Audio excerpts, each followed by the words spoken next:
ses amis poètes vous propose aujourd'hui son coup de cœur.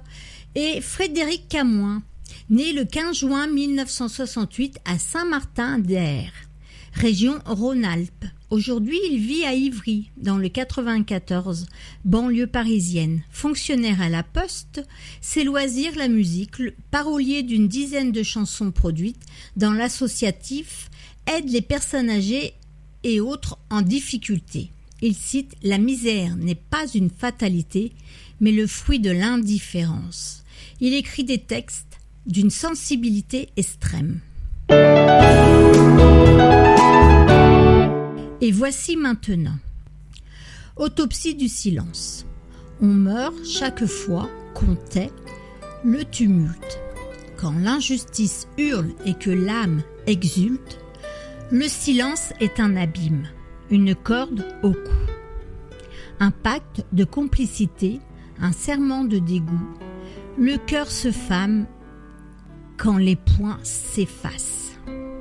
L'âme s'étouffe dans la douceur de la glace. Ceux qui scellent le feu avec un lourd silence érigent des statues à la lâche obéissance. Regardent ce monde, les relais se brisent. Les voix sont réduites à de vagues méprises.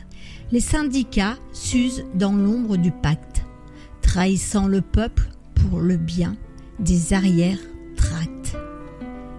Les médias, ces villes, sont l'écho de la censure. Un seul discours, une pensée qui perdure, le combat est effacé, la lutte stérilisée. Le débat se noie dans des rires agonisés. L'ordre chérit les muets, les dociles, les froids, ceux qui se fondent sans bruit dans le chaos. Mais moi je crie plus fort que les voiles de fer. Je hurle au vent que l'injustice est un enfer. Et voici la deuxième lecture de la poésie de Frédéric Camoin. Au-delà des abysses, perdu jadis, j'ai trouvé mon oasis dans une nuit de solitude. Un havre si sombre mais loin des abysses. Pour la poésie, une infinie gratitude, sur le mur, les mouches figées. Sous un silence trop lourd pour murmurer, ma plume d'un trait a jailli, réveillant d'anciens mots enfouis. Puis des mots en farandole ont dansé, inondant mon esprit, tels des flots insensés.